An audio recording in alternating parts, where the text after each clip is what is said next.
are presenting. And I am going to go live right now. Good evening, everyone. My name is Claudia Lujan, and I from DCPS oversee planning and enrollment. Appreciate everybody joining us this evening.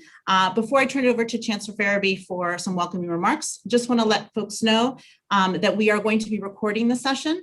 Hopefully you are seeing us via live stream on YouTube. We are going to be recording the session. We are also going to provide this recording later this evening or tomorrow in Spanish. So for folks who need the session live in Spanish, we will be providing that recording tomorrow as well. We also have ASL interpretation available for tonight's event. So with that, I'm going to turn it over to Chancellor Farabee for some welcoming remarks. Good evening, everyone. Thank you, Claudia. Thank you for joining us this evening for this listening session. As we think about where we are today, it's really important that we capture all the voices and perspectives as we think about our plans ahead for the options for Foxhall and MacArthur. I want to thank our operations team, our planning and enrollment teams who've been working diligently to capture as much feedback as possible. And just a reminder, this is one of many meetings that the team has held to ensure that we solicit input and feedback on the options for Foxhall and MacArthur. So again, thank you for those that have been engaged and then the DCPS team. It is not often that we get this opportunity to bring you online and to add additional facilities to the DCPS portfolio to address overcrowding in our current communities. This is a great opportunity for us to think differently. And to that end, I look forward to hearing from our stakeholders tonight in this panel discussion regarding where we may go forward and also digesting your feedback. And again, I appreciate you being a part of the engagement process over the past couple of weeks and the weeks to come. Also listening tonight is our Deputy Chancellor, Melissa Kim. She will also be listening carefully, as I will, to better understand your perspective and views on the Foxhall and MacArthur options. So with that, I'm going to turn it back over to Claudia Lujan, who's going to briefly walk us through some of the options that we've discussed today, and then we'll dive into the testimonies. Thank you, Claudia. Great. Thank you, Chancellor Farabee. Again, welcome everybody. I look forward. There's many folks that are going to be testifying tonight that I recognize through the many meetings that we have held over the last few weeks. So I am going to just spend the next couple of minutes with providing an overview of the options that are on the table for consideration for Foxhall MacArthur. If any of you have joined any of the meetings or taken our online survey, some of these slides will look familiar to you. It is all available online, and so we will definitely share the presentation from tonight with everybody who participated this evening as well. So quick overview on why we are here. Again, as the Chancellor mentioned, we had a great opportunity to bring 2 new buildings into the portfolio. The first building we're calling Foxhall is a building not yet constructed, but we have the funding to be able to build a brand new structure. We are calling that structure Foxhall. We also recently purchased a newly vacated building from the Georgetown Day School, and that building we are calling MacArthur. These 2 new buildings are facilities located in the lower part of Ward 3, and the impetus for bringing these 2 new buildings into our portfolio is really to help address overcrowding in the Wilson feeder pattern.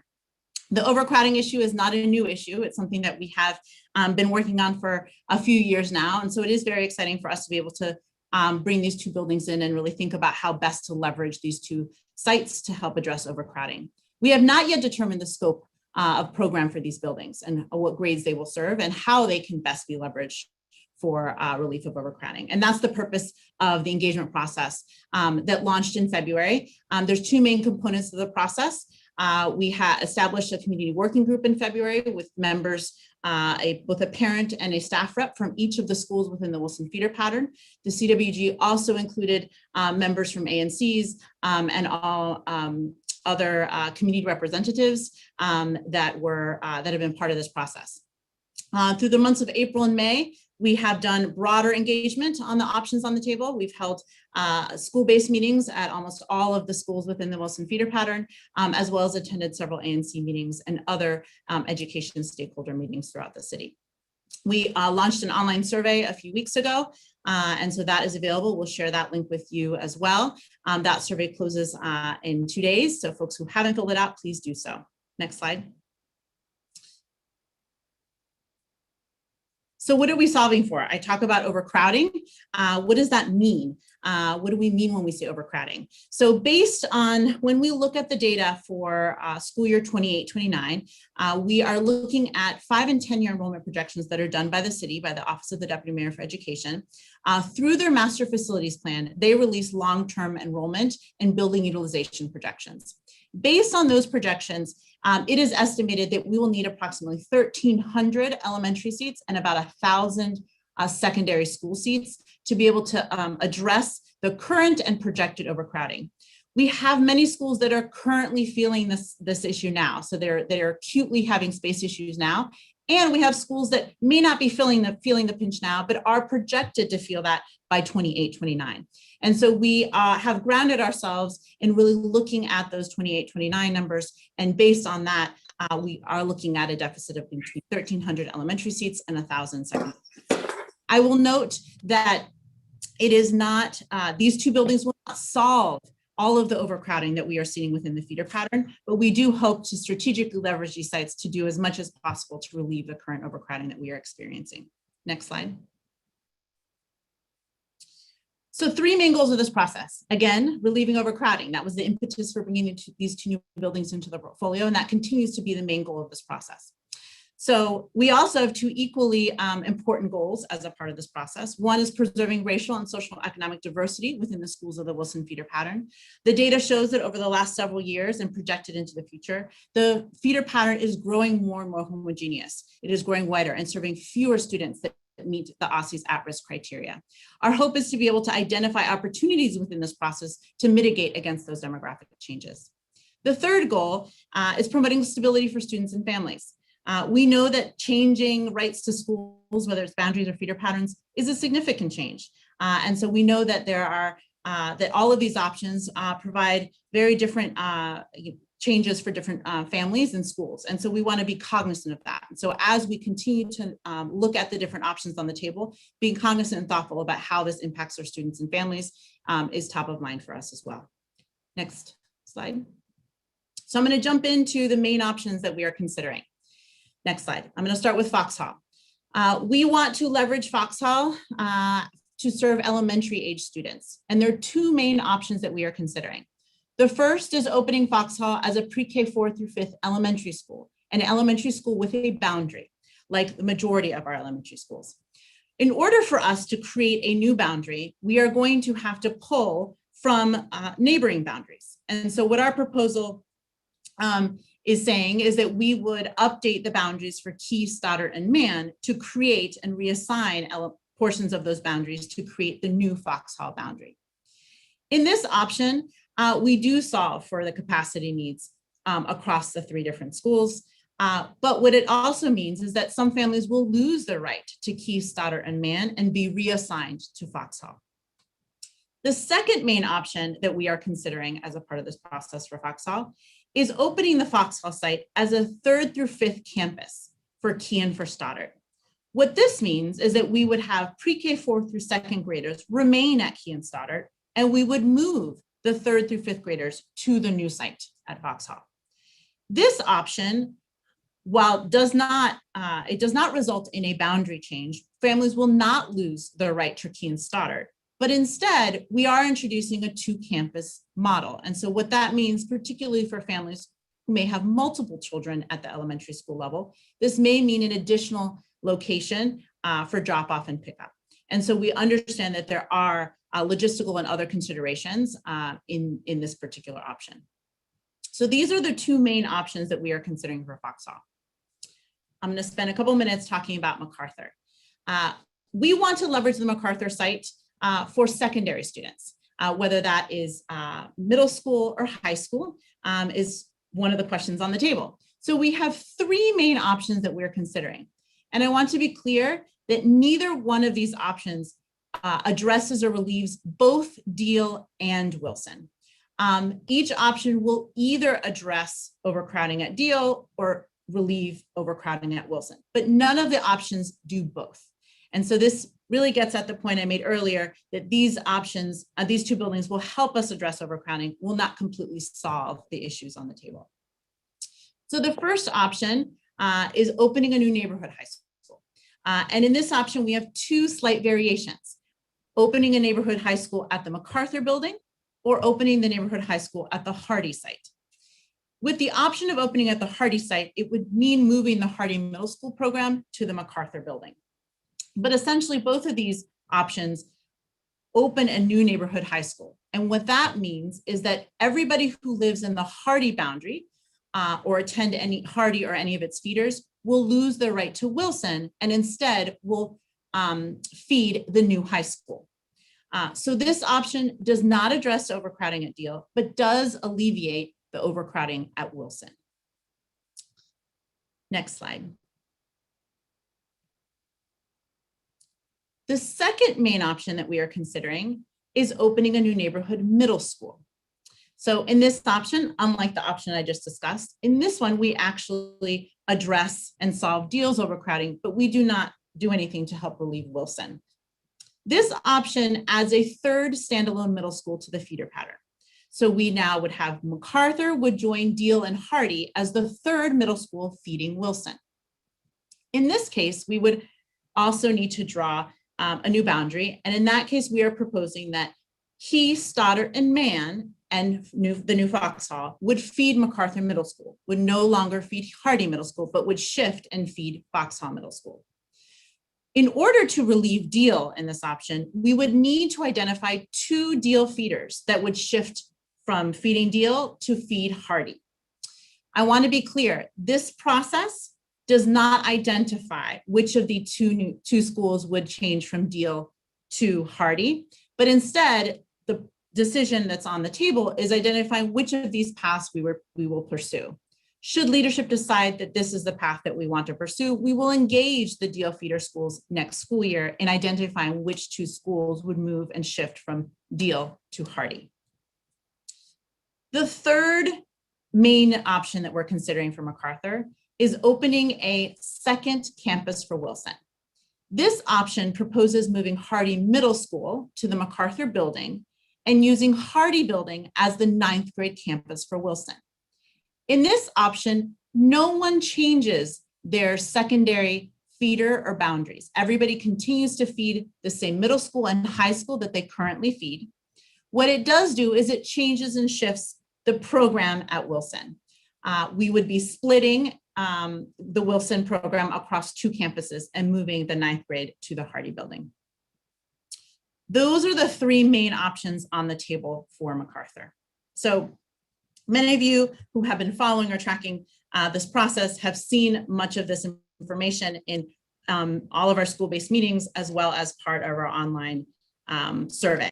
And so with that, I am going to, that's our presentation in the slides, and we're going to turn it over. We're going to get started on the testimony.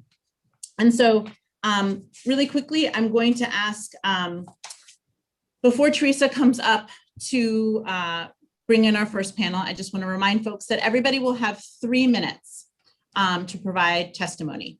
I will be timing everybody, and so I will give a 1-minute warning. And we will, later on in the panel, we will we'll be having a Spanish that will provide testimony. When we get closer to that, we will be providing interpretation and we'll be translating her testimony for senior leadership. So those folks that may not understand Spanish and may not be able to hear her in this moment, just rest assured that we will be providing her translated testimony to senior leadership so that they can also consider that as part of this process. So with that, I'm going to turn it over to Teresa, who's going to call up our first panel. Thank you, Claudia. So the first group up will be a group of 4. It's Manan Mahadevia, Annie Selak, Leo Blythe, and then Reem Sadiq and Dave Grimaldi presenting joint testimony.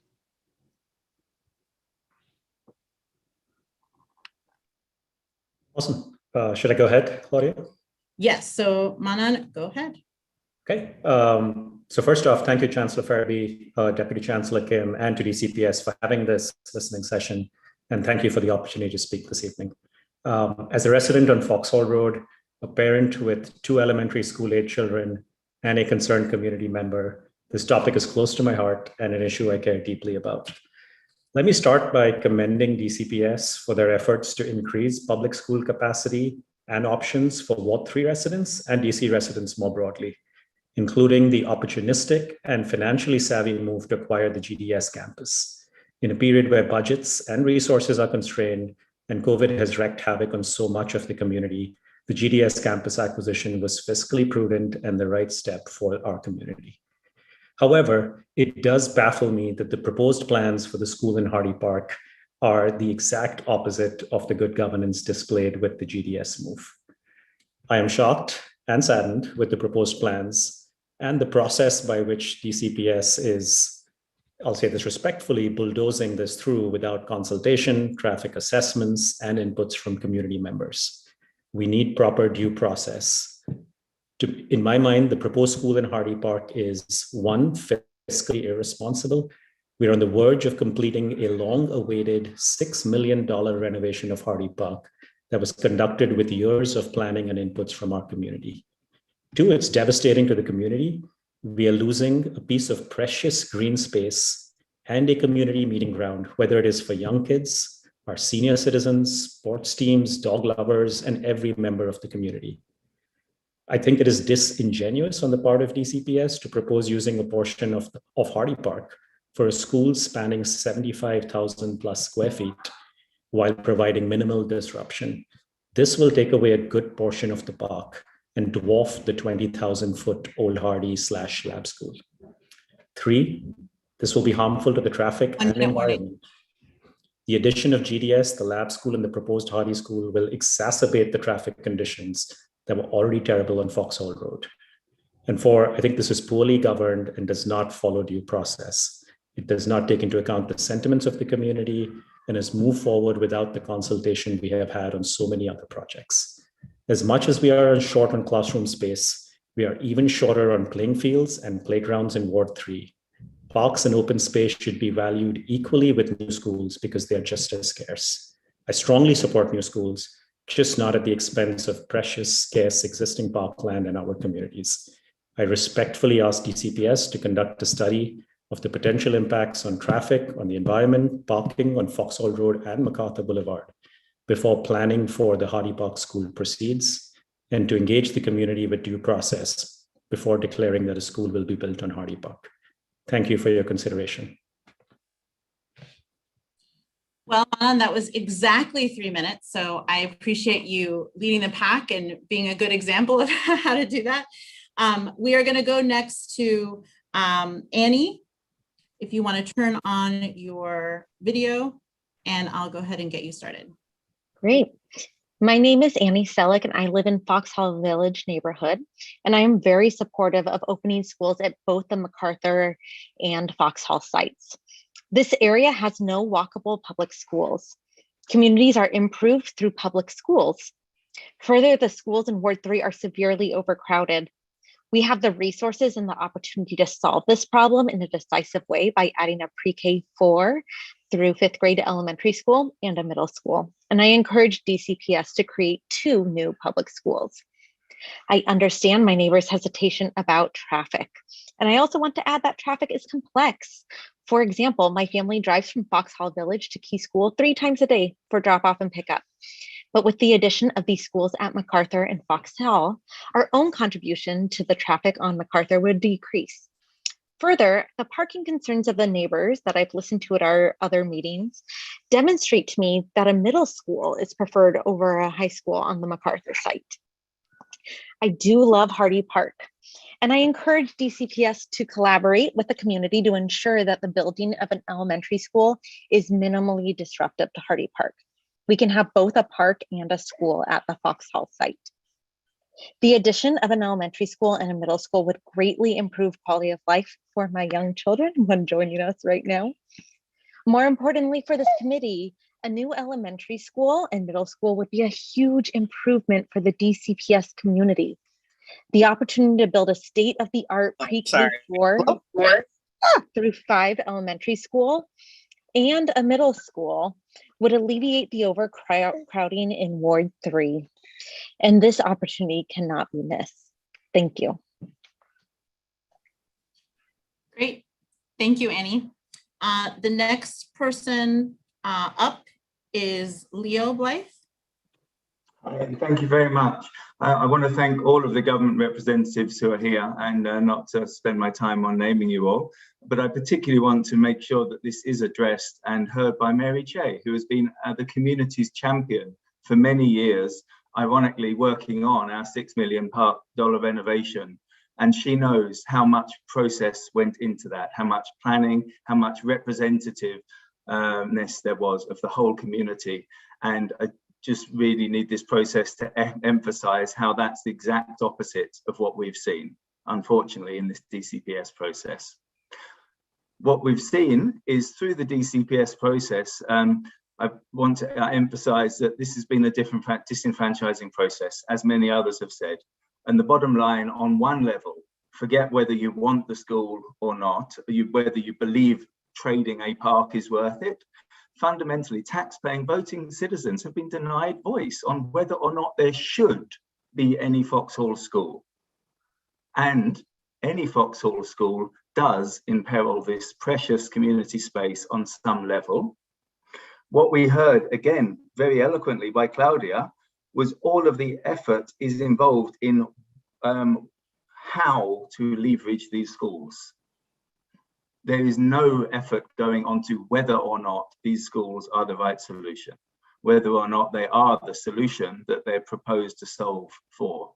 So not only has the community input been strictly limited to opining on the kind of school, but on multiple calls, I'd also like to call out and to ask for some answer of why is it that DCPS representatives are on the record calling the construction of this proposal a done deal. Unfortunately, it's that kind of behavior that has led many of us to disbelieve. It has undermined the validity of your institution. And now you're asking us to trust 1 minute you. warning. Okay, on whether or not you wouldn't take up the whole of the park. So because of all of those reasons, I'm not even going to go into the value of Hardy Park. I know many of my neighbours will emphasise that. I am the current chair of Hardy Park's Friends of Hardy Group. And on behalf of that group, we have nearly 600 signatures already, which have been submitted to Mr. Ferraby and Councilmember Che today. What we do want to beg you is to stop this ideological debate about schools versus parks that you have forced on us. We will be forced to defend as best we can, and we will move to a concerted public relations campaign, including media outreach. And if this is an unrepresentative approach, continues to design citizen input, what more are we left to do? It undermines Mayor Bowser's stated vision to make the District of Columbia the healthiest, greenest, and most livable city for all district residents. We will have to fight for that, and it'd be awful to fight for that against our own government. Thank you. I'll leave it at that. Thank Thank you. you. Next person is Reem Sadiq and Dave Grimaldi. Can you hear me okay, Claudia? Yes, we can hear you. Go ahead. Thank you for the opportunity to submit this testimony in reference to the school proposals. As you can see, our large back window looks out onto the field's expanse where on a daily basis, we observe soccer practices, yoga, frisbee, vigorous challenges of tag, hide and seek, etc., kids, family picnics, dog walking, and more. As you've heard, it's become a coveted and essential sanctuary for thousands of Palisades residents who rely on its availability every day, no matter the temperature or time of year. And it's a necessary escape for the burning off of steam and calories and airing out of high energy children, including my own. And for all of these reasons and more, it was with great surprise that we learned about the field's future and how it was in jeopardy on the heels of a multi-million-dollar renovation that's well underway and will soon be completed at the expense of DC taxpayers. But we weren't alone in our surprise of the possibility that our taxpayer money would be a waste. In fact, Dave and I are two of 500 plus people who recently signed a petition essentially opposing this effort and the lack of transparency that has surrounded it. This $6 million renovation of the field that everyone in the neighborhood witnesses the development of each day is tax money well spent. And while tearing up any portion of it of the field would amount to an outright waste. The Hardy Field school proposal is one with noble intentions for sure, but it's been rife with opacity, confusion, and short-sighted planning. We are keenly aware of the overcrowding in our local elementary and high schools, but encroaching on a beloved and cherished recreational space is an ill-conceived possibility, and hundreds, if not thousands, of Palisades residents are desperate to keep the Hardy Field intact. We are still without clear answers as to how the Office of the Mayor, the Council, and DCPS arrived at a potential decision to build on Hardy Field. And you've already heard the discussion on the extension of the lab school lease and references to it for the old historic Hardy School building. We've heard vague references to the justification for the extension of the lease to 2038, but no demonstration of logic and 1 minute warning. intergovernmental coordination between DPR, DCPS, and the Office of the Mayor. The need to alleviate the overcrowding at key and other area DCPS schools has been a pressing concern for years. And the repurposing of the existing Hardy building was, to put it casually, a no-brainer.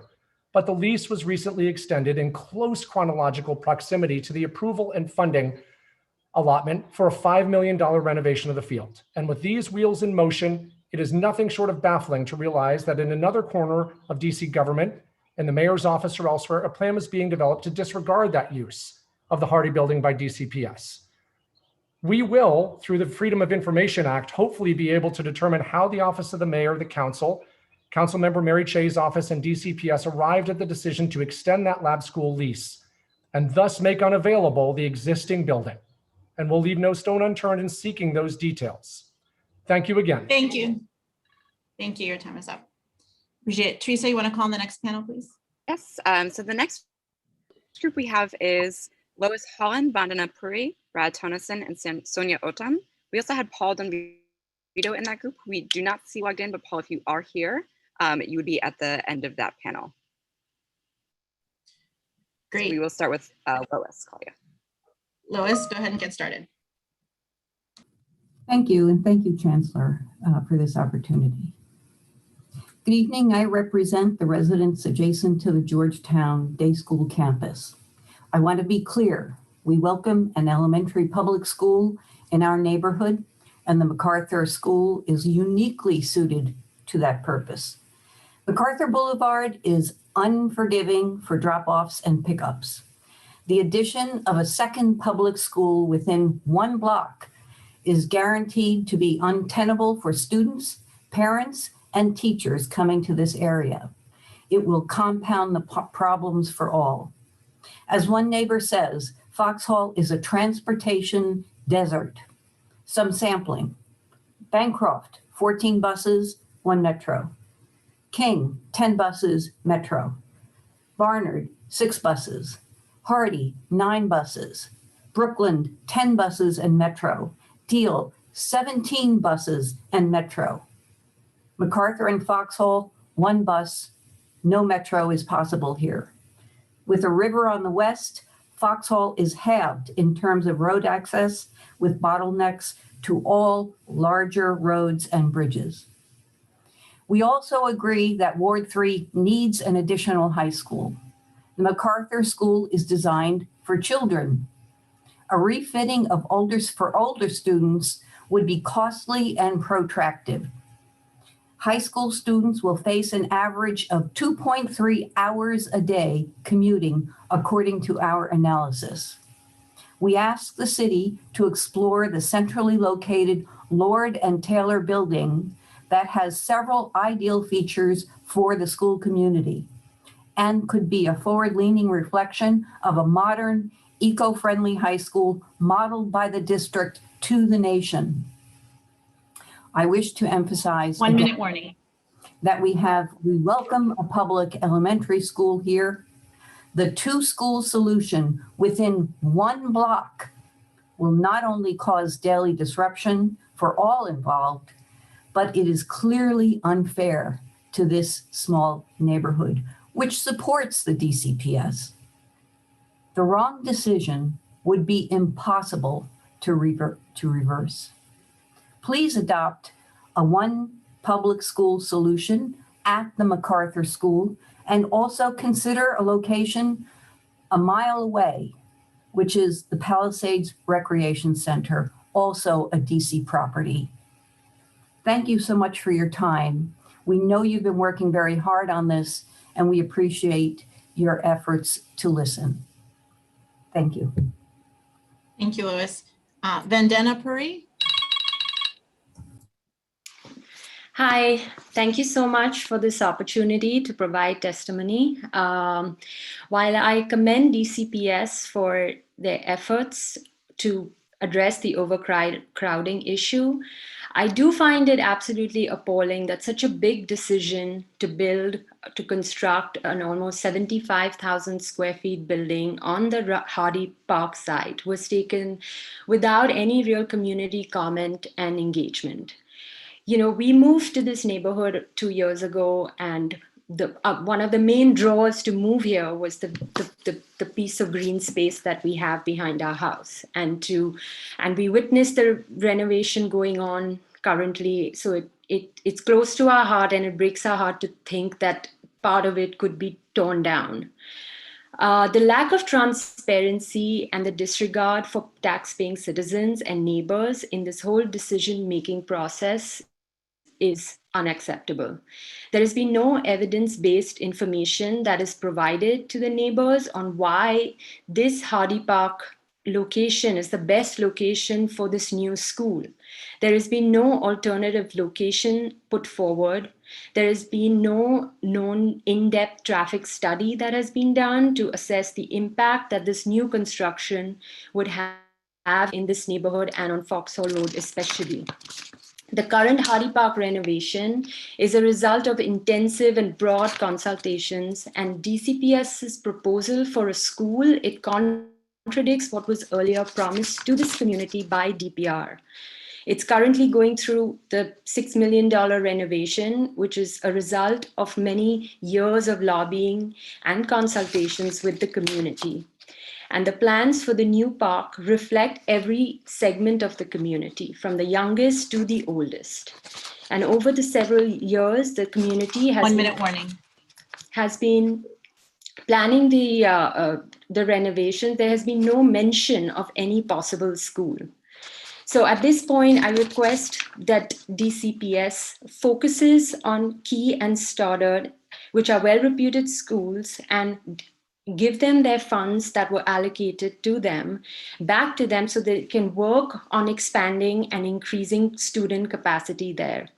2, DCPS just purchased the old GDS building, which is a ready-to-go K to 8th grade school just 2 blocks from Foxhall Village.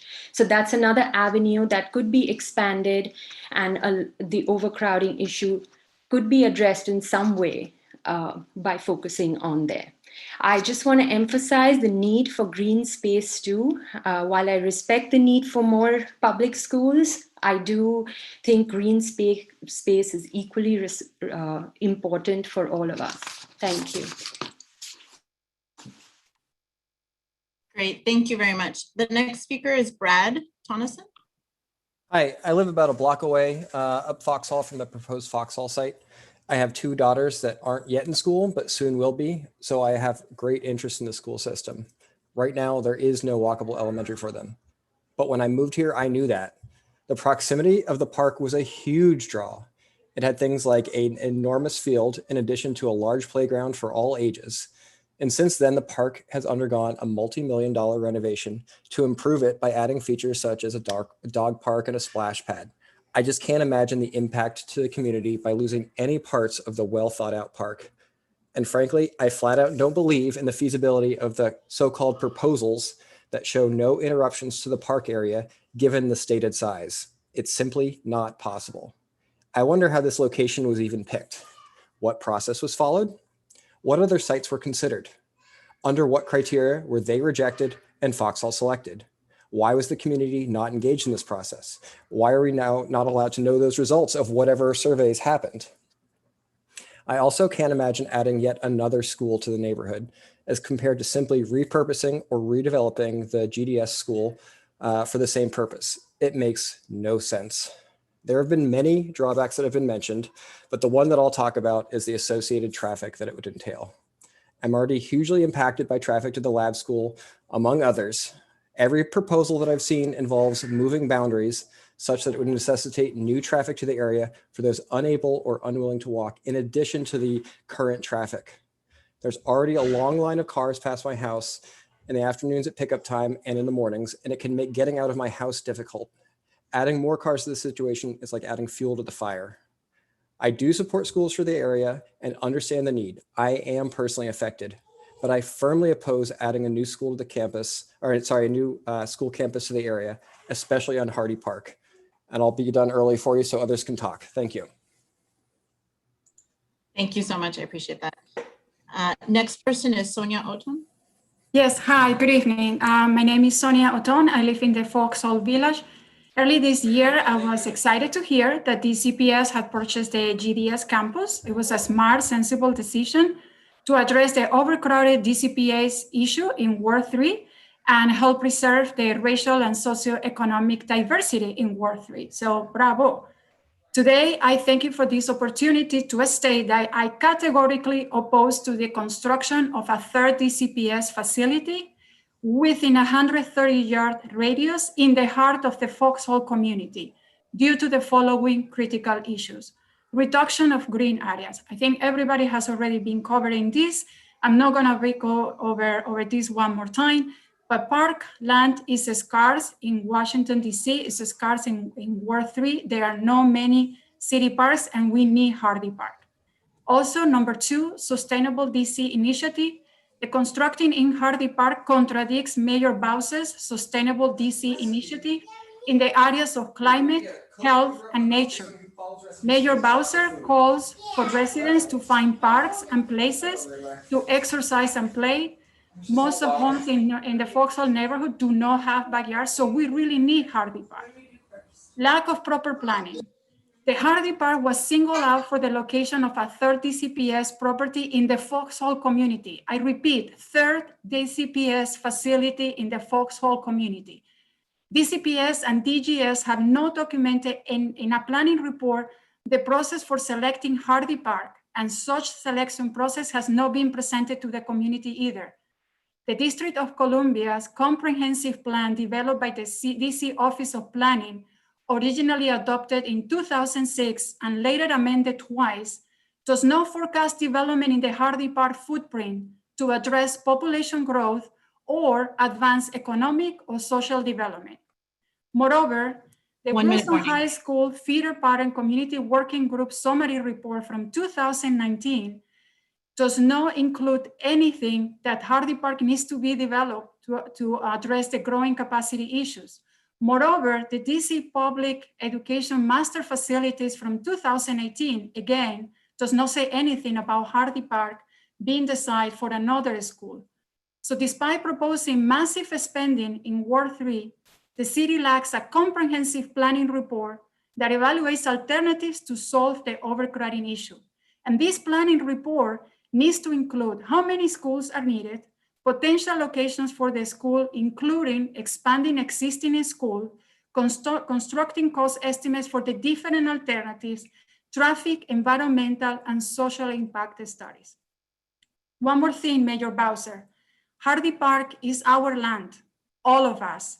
And that land is already occupied with playgrounds, soccer fields, basketball, and tennis courts. Thank you. Thank you so much. Teresa, we'll call up the next panel. Yes, and I believe on the next panel, we will have Christopher Brown, Marianne Griffin, William Bateson, Rita Castillo, and then I heard from the team that Paul Donvito, who was on the last panel, has now been able to join, so we can add him to this panel. Great. But we'll start with Brown. Okay, thank you for giving us this opportunity. My name is Chris Brown, and I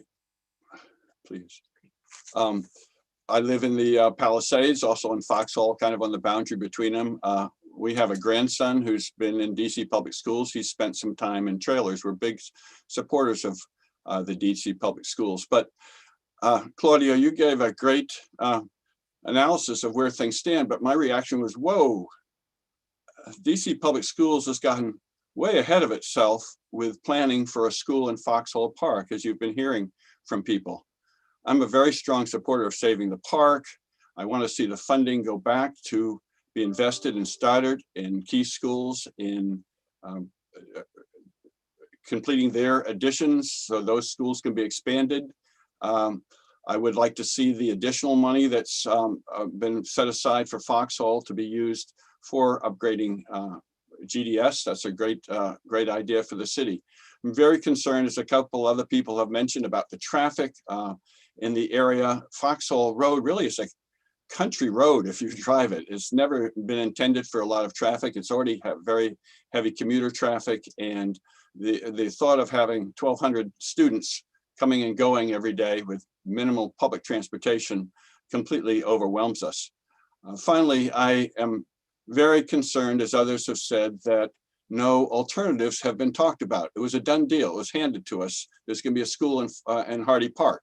And as a couple of people have said, it can't fit in there without basically taking a great part of the park. So I ask DC Public Schools, please stop work right now in Foxhall School.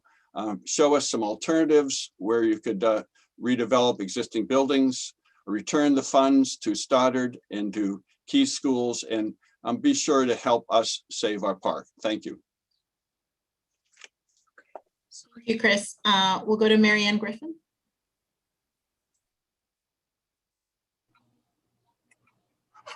Yes, I'm Mary Ann Griffin, and I live on the 1500 block of Foxhall Road, and I have been in my home for 26 years.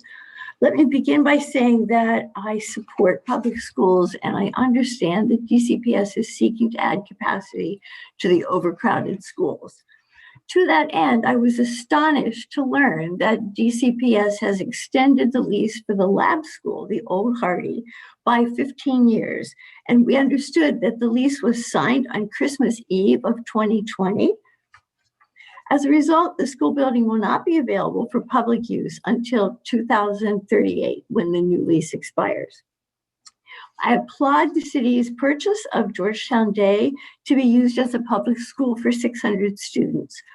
My belief is to maximize that capacity, DCPS could implement a creative solution to turn GDS into a combination of middle school and elementary school, which is what it had been previously. I do not support the addition of a new school built upon Hardy Park. Presently, there is a long-awaited $5.7 million renovation project underway in Hardy Park. And these renovations reflect years of planning with Mary Che's office, Department of Parks and Recreation, as well as people in the community. And destroying that park to build a school is simply irresponsible. The proposed Foxhall School would result in a waste of taxpayer dollars and destroy coveted green space that the mayor freely touts in her sustainability plan, saying, "My vision is to make the District of Columbia the healthiest, greenest, most livable city for all district residents." And the bottom line is, when it's gone, it's gone. And Hardy is the single only public green space that we have in the Foxhall neighborhoods. Unlike our neighbors in the Palisades who have single family homes with abundant yards, we do not. We are absolutely in need of green space for children, soccer players, senior citizens. And bottom line is, please do not take our park to add another school into the system. There must be a viable alternative somewhere else in the city. Thank you, Mary Ann. Next person is William Bateson.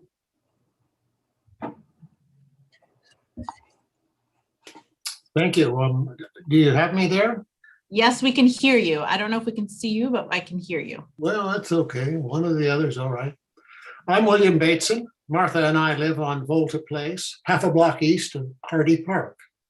DCPS has proposed the establishment of 2 new schools within a block of each other in the Foxhall community. We already have a school on Foxhall Road. However, without due notice, DCPS granted a 15-year lease on Old Hardy to a private school. Why? The proposed $58 million elementary school at Hardy Park would require bulldozing the soon-to-be completed $5.7 million renovation of our park. Who wants to own this picture? DCPS has proposed a high school at the former GDS property on MacArthur Boulevard. That facility at GDS, former GDS, is kid-ready for K through 8 students. Right now, it could relieve crowding at Key and Man starting this fall. Also, MacArthur is served by only one bus line, and that bus line is scheduled to be closed at some time in the future. Imagine the traffic nightmare on an already congested commuter route. How will out-of-boundary students participate in after-school activities with no public transportation? How will DCPS handle this? DCPS offered us an internet survey of our preferences, but it was not an honest survey. It was like asking a wrongfully convicted man if he preferred hanging or lethal injection. We want due process and a fair hearing. When Parks and Recreation, the DPR, proposed to renovate Hardy Park, they met with us. They listened, and they modified their initial plans to accommodate our sensibilities. DPR respected us. 1 minute warning. DCPS is disrespecting us. It's not a good idea to disrespect taxpayers and voters. Mayor Bowser and our elected members should be alarmed, and they should take immediate steps to hear us and correct this problem. Finally, our elected officials should shine a light on the making of the 15-year lease at Old Hardy School to the lab school. It was done in the dead of night last year. By my count, only 1/3 of the cars that collect lower lab school students at day's end have DC plates. Why did DC do such a favor for Maryland and Virginia families when they knew that families in our quarter of Ward 3 would need more elementary classrooms? Thank you, and I yield back. Great, thank you. Frank Staroba.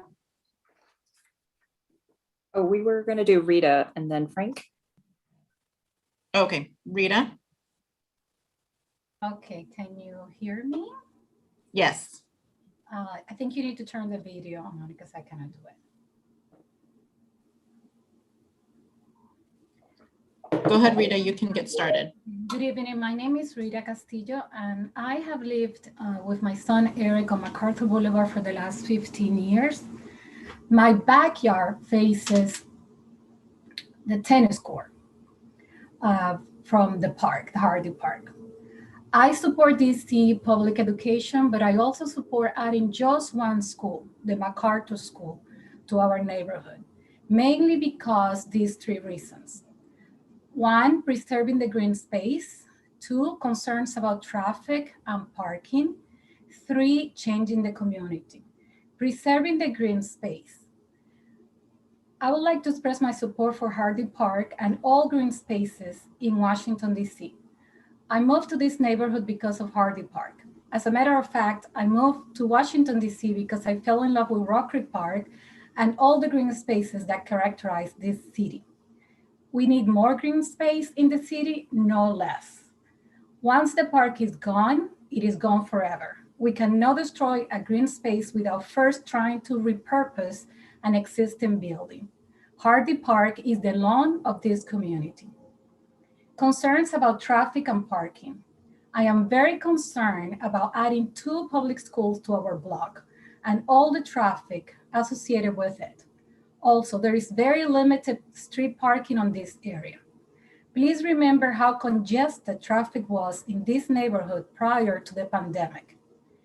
In addition to the traffic from 9 schools located within 1 mile radius from Hardy Park, we have to deal with the Georgetown University Hospital and the Key Bridge traffic. In any given weekday during rush hour, it is very time consuming to get out of this neighborhood. I would like to see the traffic study that says that it is okay to add 2 new public schools to this neighborhood without significant consequences. 1 minute warning. Especially when the vast majority of the students will be commuting to the schools. This is not fair for the students and this is not fair for the neighborhood. Let me remind you that there is only 1 bus line and no metro station in this neighborhood. finally changing the community. Hardy Park saved us from going totally crazy during the pandemic. Kids and adults alike enjoy the park while practicing social distancing. My son and I do not have a dog, but we use the park every day, including the tennis court, the basketball court, and the field. There are many apartment buildings without backyard along MacArthur Boulevard. The residents of these buildings, many of them kids, need the park to stay physically and mentally healthy. It is very easy to try to dismiss us as just a dog park. We are a great community of humans with more than beautiful dogs, and we do love our dogs too. Hardy Park is the heart of the community.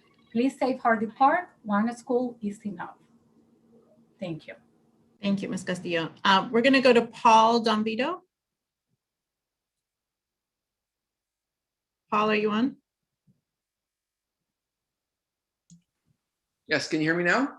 Yes, I can hear you now. Yes, my name is Paul Donvito, and I have lived in Foxhall Village on Greenwich Parkway for almost 20 years, but I'm a third generation Washingtonian. My mother, aunts and uncles, cousins, all attended DC public schools. I attended DC public schools. My brother and sister also attended DC public schools. So, and I'm a strong supporter of education in this city and of the public schools. But I can also say my family throughout many generations and decades has also been strong users of parks throughout DC. DC parks are extremely important. And in the 20 years that I have lived in Foxhall Village, where we have essentially a postage stamp yard in the front and virtually no yard in the back, where there are many apartments, there are many row houses, we have very, very limited green space and very limited play space for our children. We moved to the neighborhood, my daughter was 4 years old, and Hardy Park immediately became a touchstone of her upbringing. We were there on an extremely regular basis, using the play equipment, using the fields, using the soccer fields. Eventually, she took tennis lessons at the tennis courts. And the idea of a community like ours, where green space, private green space, is probably more limited in our little corner of Ward 3 than virtually any other part of Ward 3, the idea that our park, Hardy Park, which is relatively small to begin with, would be decimated or certainly severely reduced in its use to the community by the construction of an additional school. It just feels like, to call it 1 minute warning gives poor planning a bad name.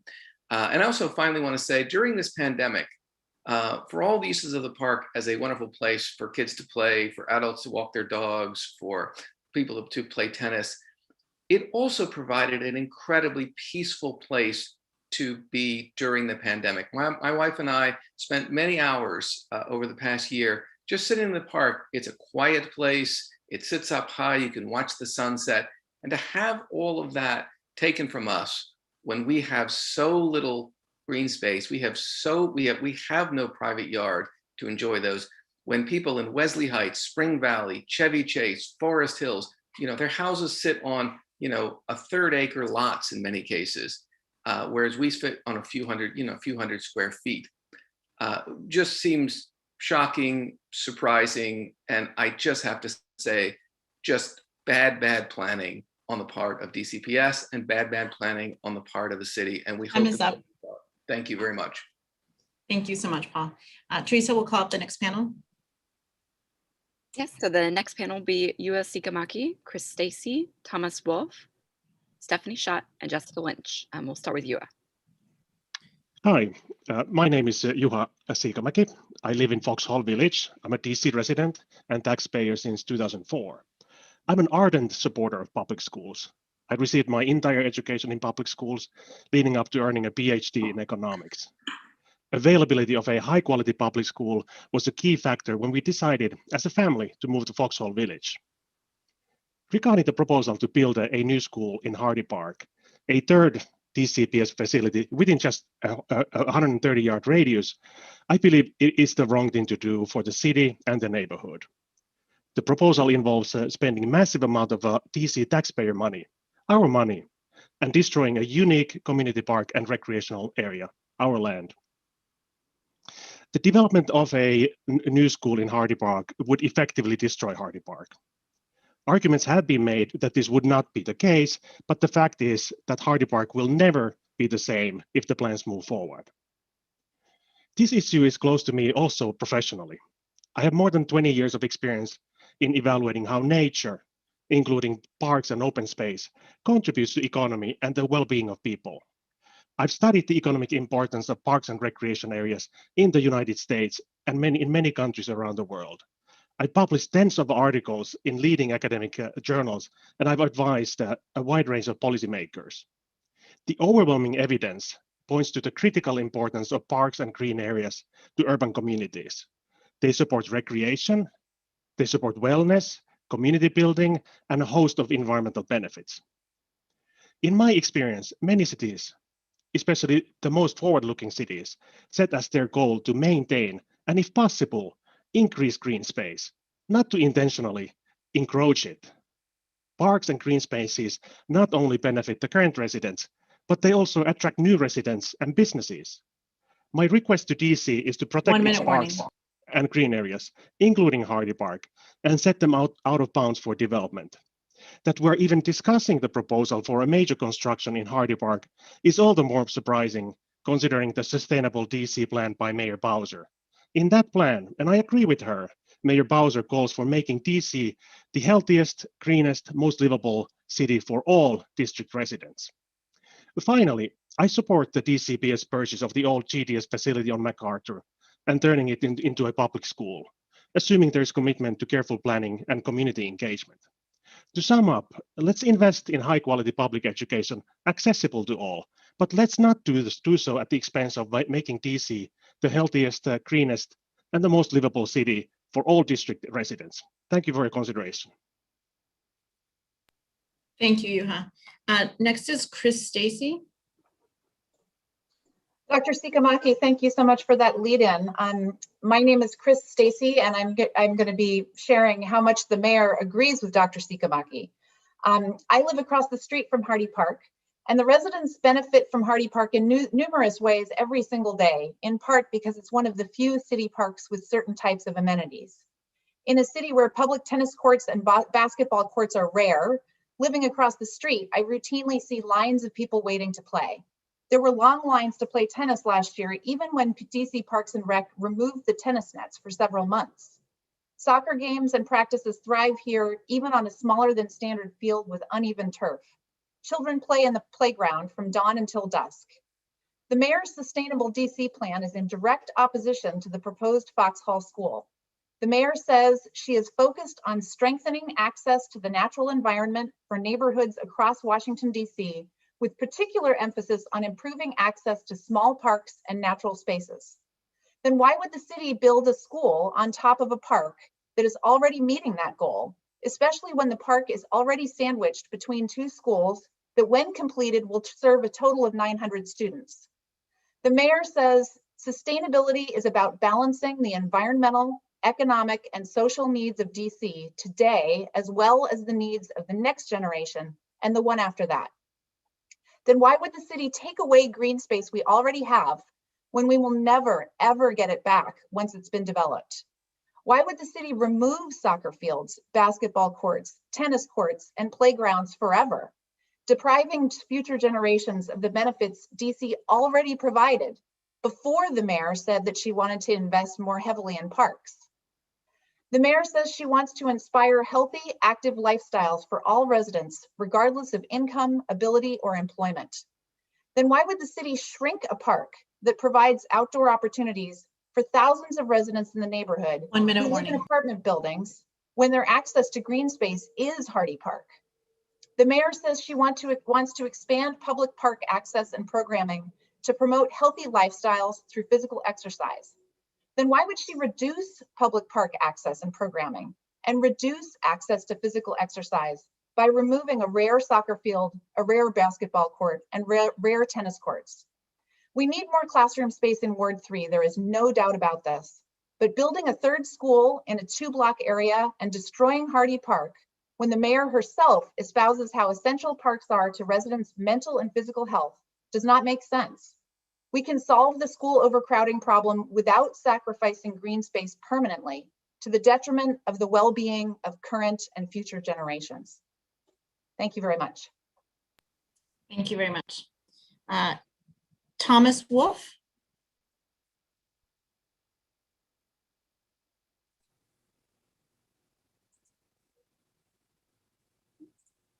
Nope. Okay, we'll go to the next. There you are. Yes. Am I on? Yes, you're on. Go ahead.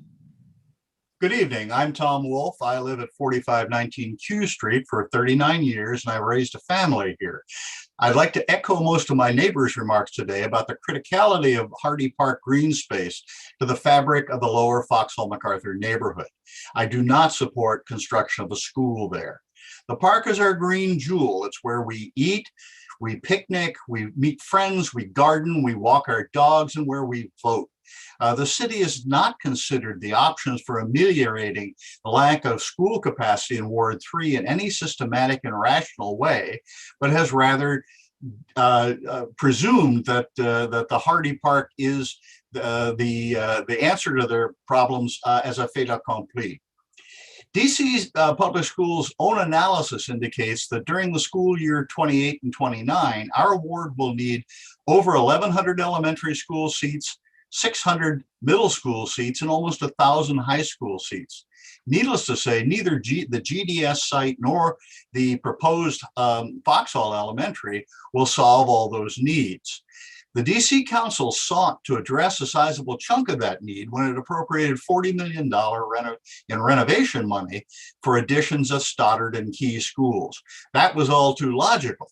The parents in Glover Park, Stoddard, and in Palisades, Key, could get their overflow out of trailers and into classrooms while all students continued to walk to school. When that appropriation was rescinded and that money was diverted to the new Foxhall Elementary, it made more than a few of those parents upset. On May 13th, last week, ANC3B voted to oppose the Foxhall School because the building would require parents who currently walk their children to Stoddard to drive them to Foxhall. If, has been suggested, Stoddard's renovation money might be returned to them, I would support that. But who will then populate the Foxhall School? DCPS's own charts show that there will be not enough students in our neighborhood, plus transfers from Key and Man to fill it. With our single bus line, we are inconvenient to most and all but inaccessible to other students coming from other parts of the city. Others can address how a skinny 4-story school that towers over everything here could be shoehorned into the footprint that DCPS suggests. Where would the cafeteria go, the auditorium, the staircases? Surely the suggested footprint will be enlarged when a real architect is retained. I will close by a simple plea to scrap this overall terrible idea. And it's a terrible idea we'll all have to live with as a curse into the future. Local parents will have no green space to throw the ball around with their kids. Apartment dwellers on MacArthur will have no place to park. Mothers and SUVs will be waiting in bottlenecks with crying children that are late for school. And a half-filled school will sit there with no way to use it. Renovate the GDS site, return the $40 million. You're out of time, Mr. Wolf. Leave us Hardy Park. Thank you. Next up is Stephanie Schott.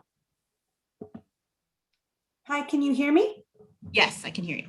Okay, great. Good evening. My name is Stephanie Schott, and my family and I live at 4527 Q Street, just across the street from the Hardy tennis courts.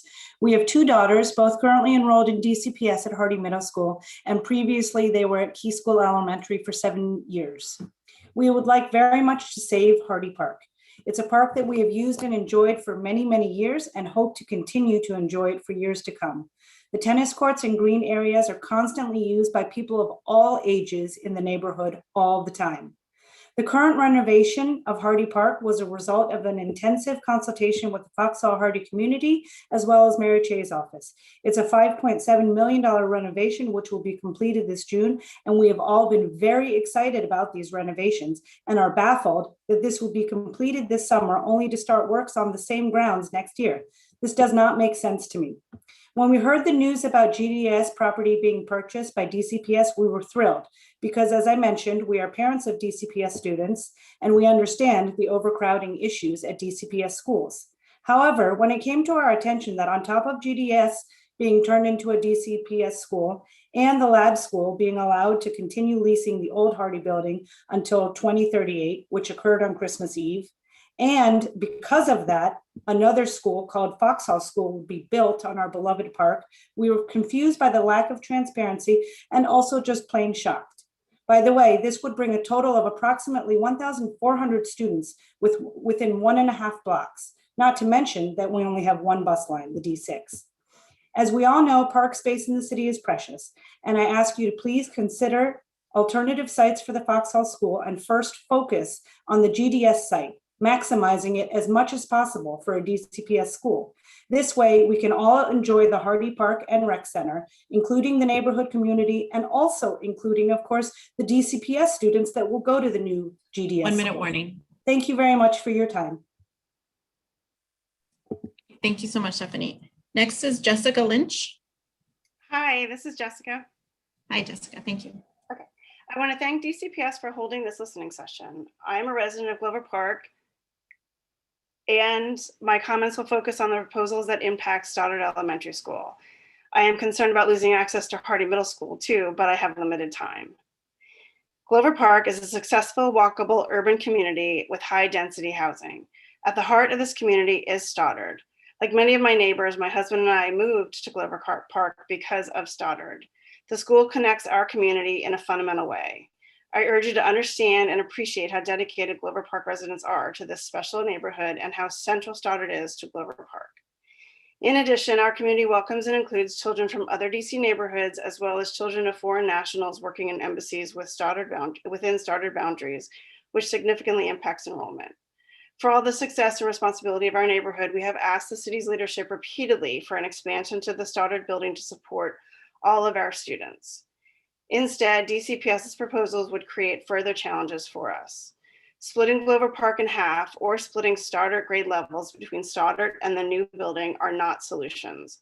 The DCPS proposed school building on Foxhall Road is in an area not accessible by walking or public transport from Glover Park.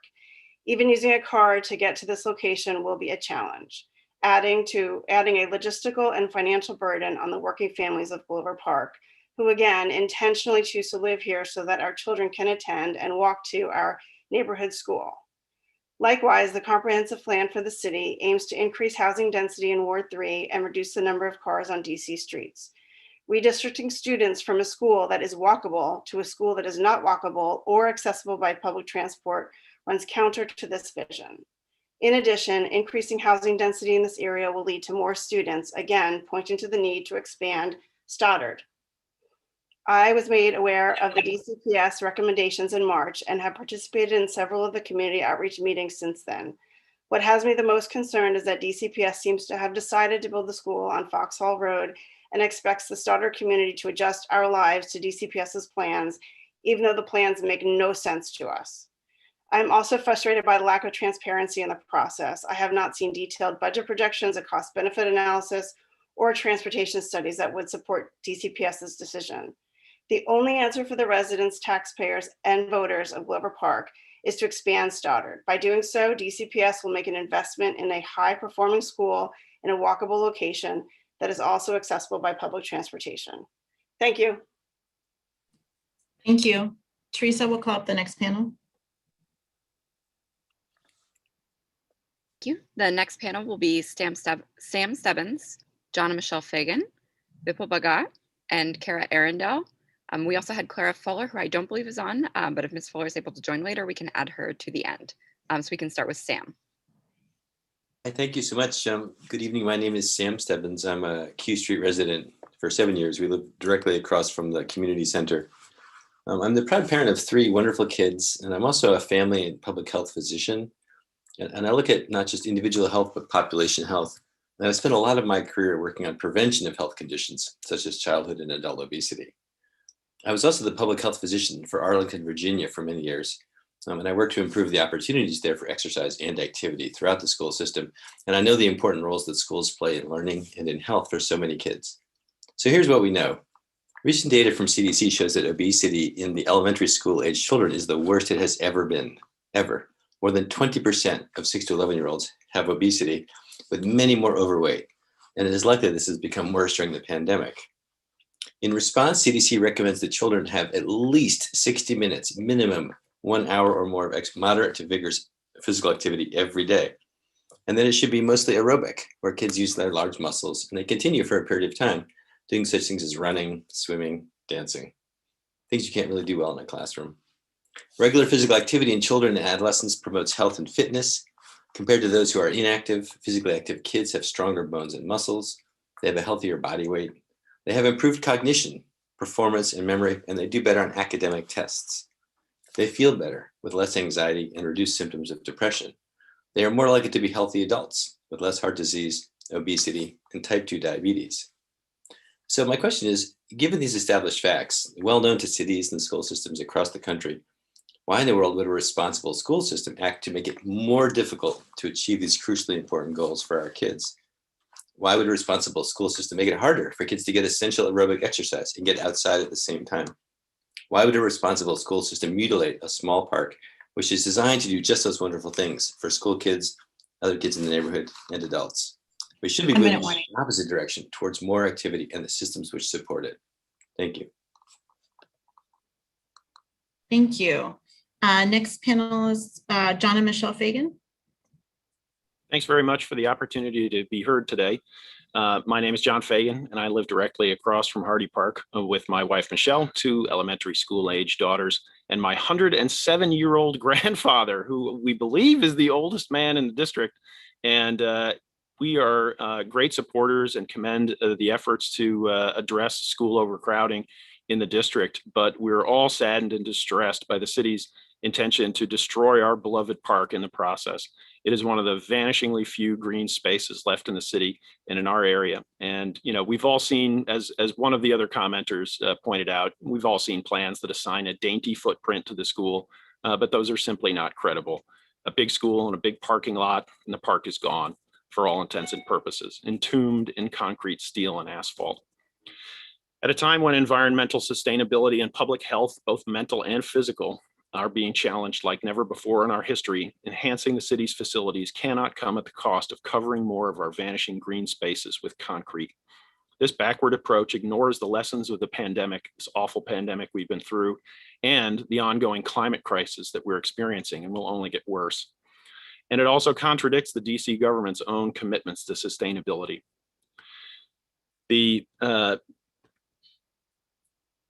When my wife told me that the plan for the new elementary school was not to expand the currently publicly owned Old Hardy School building on the site or to add to the low-slung footprint of the newly acquired and spacious Georgetown Day campus, but to plunk it down in the middle of Hardy Park, I thought she was kidding.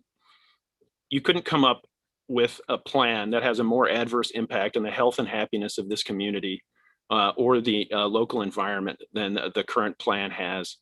And the fact that the city is in the process of a $6 million renovation to Hardy Park, which is an acknowledgement of its importance to the community, redoubles this proposal's waste and malfeasance. If Glover Archibald is the lungs of the neighborhood, then Hardy Park is its beating heart. With open green spaces amenable to play, relaxation, perspective, and nature, we wholeheartedly support adding more children's classrooms, but the only resource in shorter supply are green open spaces, playing fields, tennis courts, community gardens, and lovely old trees. We've heard from other speakers about the opaque and heavy-handed process, and we agree.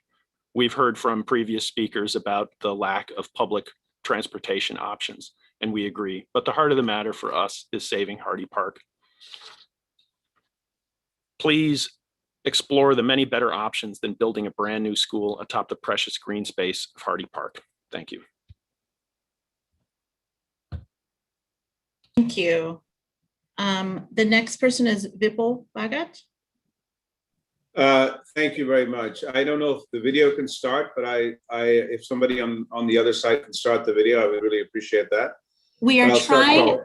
Yeah, we are trying to see if we can control it, but typically it is the speaker. There it is. Oh, okay, there it is. Oh, There it thank is. you very much. So thank you for doing that, and thank you for your time. Just in terms of context, I've been a 25-year resident of Ward 3, and it is actually alternated between being a resident of Foxhall Village, then being a resident of Wesley Heights, just up the street, and now actually as of the end of this month, when our renovation is complete in the townhome that we own on Volta Place, hundreds of yards away from Hardy Park, will once again be residents of Foxhall Village. So over this 25-year period, my wife and I and our now 20-year-old daughter and my 80-plus-year-old parents have enjoyed living in this space, in this house that we've owned for 25 years, over different periods of time. And I bring that up to just share with you the effect and the impact that this community has had on many generations. It's not just for the very young. It's not just for the young, upwardly mobile, or the middle-aged, but it's also for the elderly. And I think this is one of the gems in this city that allows a multi-generational setup to take hold, as Paul and some of the other speakers also mentioned. And one of the key reasons that has happened, and that has happened over multi-generations, is because this park is so integral to the community. I lived in Wesley Heights for many years. For some of you who know, people have mentioned that there are large footprints and large houses and so on and so forth. The need for a park was not as necessitated as it is here. My daughter, actually, who grew up in DC for a large part of her time, was both a student at the elementary school in Man, in the Man district, as well as had gone to the GDS lower middle school site. To me, the notion of, and then she's now in the UK studying at one of the finest colleges and universities in the United Kingdom. So the DC public schools hold a special place in our heart. By no means are we anti-school, let me be very, very clear. But as you've heard from probably about 25 people so far, I think I only counted maybe one person who supports the notion of having two schools side by side and getting rid of a park. And I will end my comment by just referring you to an old Joni Mitchell song that's called Big Yellow Taxi. Some of the people in the group will know it very well. Others among the young will have to Google it after this session, but please Google it. And the lyrics of the song and the chorus is, they paved paradise and put up a parking lot. We don't want that to happen in Foxhall Village. Thank you very much. Thank you very much. The next person is Kara Arundel. Yes, thank you. Can you hear me? Yes, we can hear you. I promise I won't sing the song. I know the lyrics, but I won't sing. Hello, my name is Kara Arundel, and thank you for having this listening session today. I live on Q Place, which is 1 block away from Hardy Park. My message is simple. Please don't eliminate a park to build a school. I'm asking you to put on hold any plans to develop a school on Hardy Park land and instead put your focus on developing the MacArthur campus as a robust preschool through grade 5 building. First, I want to make it clear I support public education and want my city to have rigorous and equitable educational programs. It is encouraging to hear about the progress DCPS has made in its academic achievements over the past decade. About 10 years ago, DCPS was an outlier in the nation in terms of academic progress. Basically, the District of Columbia was the last ranked state in achievement on a national standardized assessment. However, by 2019, the city was identified as the fastest improving state or territory based on the rising test scores. But it's not all about test scores. The city has also expanded universal preschool opportunities, has added restorative justice programs to middle and high school, and has renovated rundown campuses so they are now sources of pride for their neighborhoods. In my corner of this city, Our area schools, both public and private, have also been very good community members and welcome residents for events on their campuses, which makes me feel connected and supportive of these schools. I also have a deep appreciation for Hardy Park. In the 15 years I've lived in the neighborhood and visited the park, I've seen kids learn how to ride bikes, toddlers take their first solo ride on the slide, university students studying for exams, youth soccer teams in fun competitions, dads throwing footballs with their children, teens playing hoops, and so much more. Hardy Park is currently undergoing a $5.7 million renovation set to be complete this summer, and I can't wait to see the park populated with people enjoying the outside space again.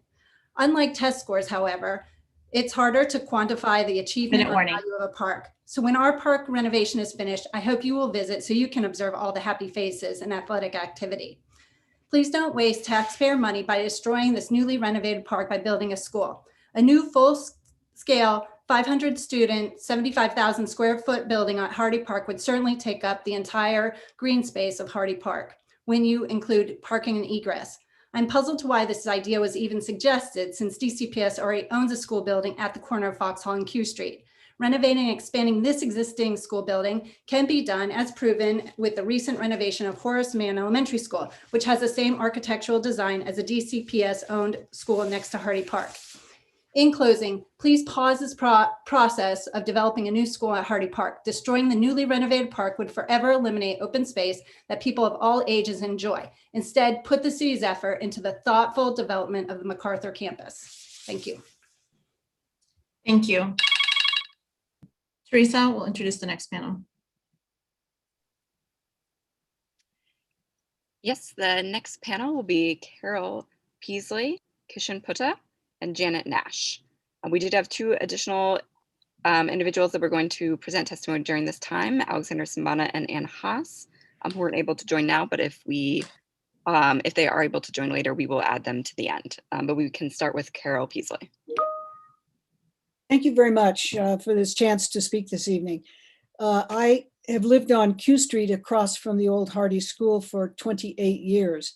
I'm a strong supporter of public schools and salute DCPS for having purchased the old GDS site on MacArthur Boulevard with the plan to convert it to a public school.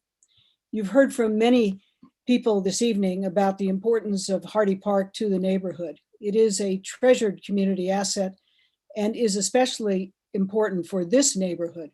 Many of our residents live in townhouses or apartments with small or no backyards. Hardy Park is our community's backyard. It is a place where children can safely play and adults can gather as a community. The proposed new 75,000 square foot Foxhall School will destroy a significant part of the park, a park for which the city is now doing a nearly $6 million renovation. How can the city justify destroying its investment in Hardy Park? And to do so, in fact, borders on malfeasance. Of course, this investment in Hardy Park does not have to be destroyed. The acquisition of the GDS property provides an alternative win-win solution. That MacArthur Boulevard property can accommodate new K-8 education with minimal additional investments, thus providing relief to overcrowding at Key Elementary and Hardy Middle Schools. This would enhance educational opportunities for our children and fully protect Hardy Park. I also recognize that you are considering use of the old GDS property as a new public high school. Given the poor public transport to the neighborhood, this would be a disastrous decision. Any new public high school in Ward 3 should be located near Metro. Friendship Heights makes much more sense for a new high school. 1 minute warning. And there's, of course, another alternative that can be considered if DCPS doesn't want to co-locate elementary and middle school students at the MacArthur site. That is to rescind the lease to the lab school and upgrade the existing old Hardy School building as a public elementary school. This would require some modest new construction to bring the school up to current standards, but that construction could be done without reducing public park space, even while reducing overcrowding at Key School. And we would have a school of 250 students versus the planned 500 at the new Foxhall School. Bottom line, we strongly believe there are other options to the current DCPS plans that can meet the city's educational requirements and save essential public green space in Hardy Park. These alternatives need to be explored. To not do so is to ignore the strong wishes of our community. Thank you very much. Thank you very much. Next person is Kishan Putta. Hi, everyone. I'm trying to start my video. Might be able to, I don't know if Teresa might be able to try and get it on. It's saying you can't start your video. Okay, there we go. Cool. Great, Hi, starting your Claudia. camera. Hi. All right. Hello, Claudia and everyone. My name is Kishan Putta. I'm an elected ANC commissioner. I live with my wife and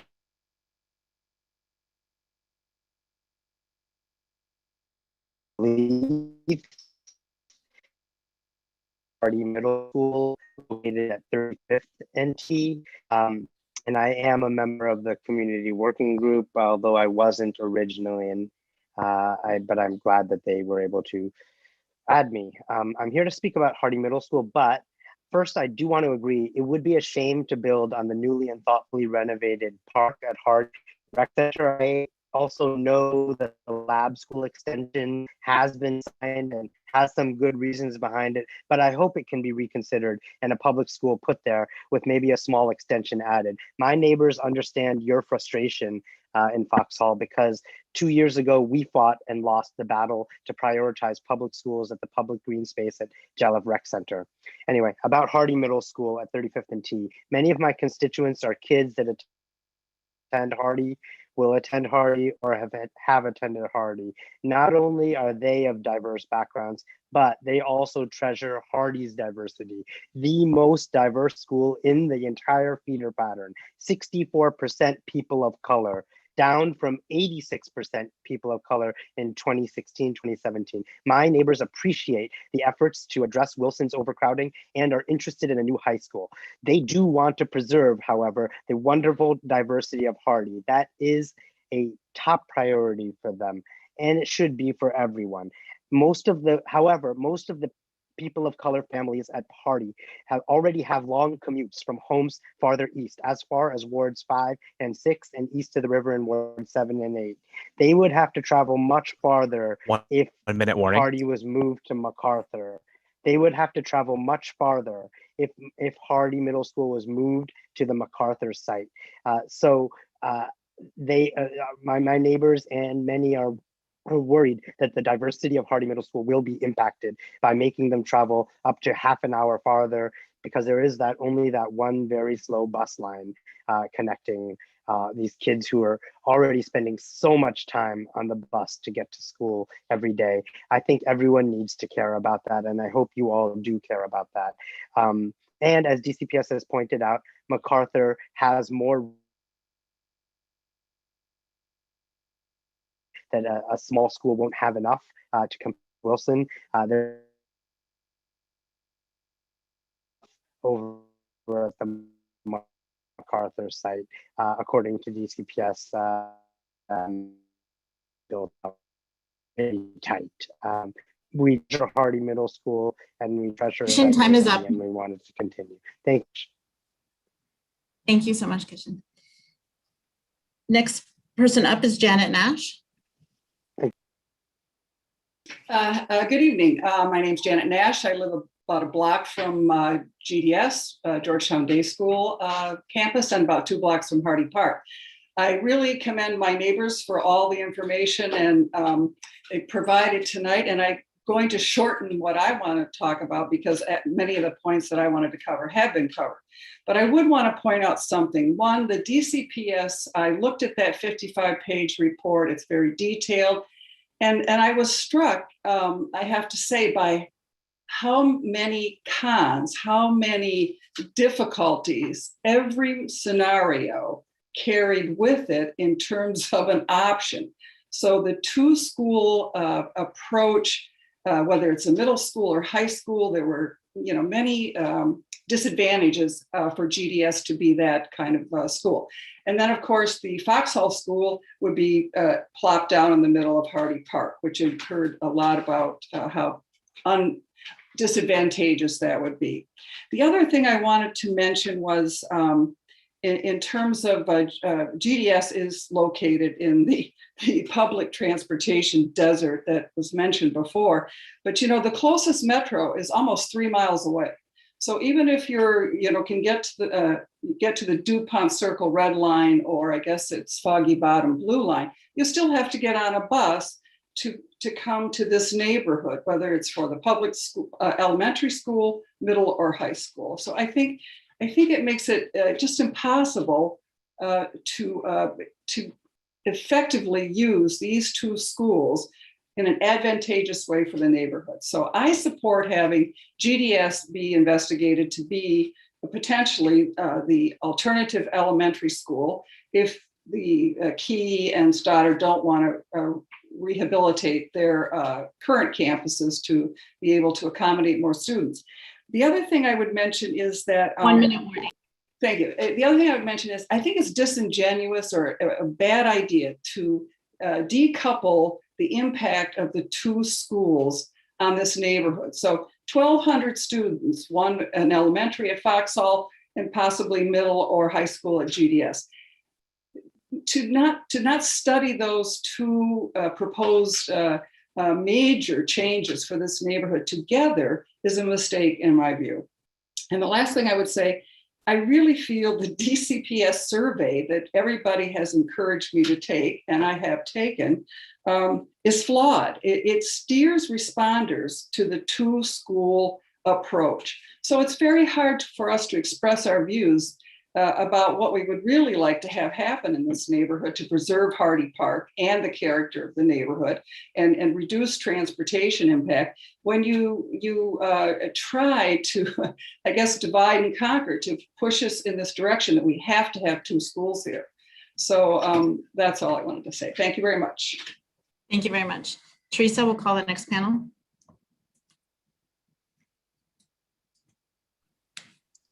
Hi, the next panel will be James LaPaglia, Brooke Brown, Lucy Bois, and Felipe Blancato. We also did have Petra Reyes de Jesus joining in this panel, who I don't believe is on right now, but if she is able to join later, we will also add her either to the next panel or to the end. But we can start with James LaPaglia. Hey, good evening. Thanks for letting me testify today.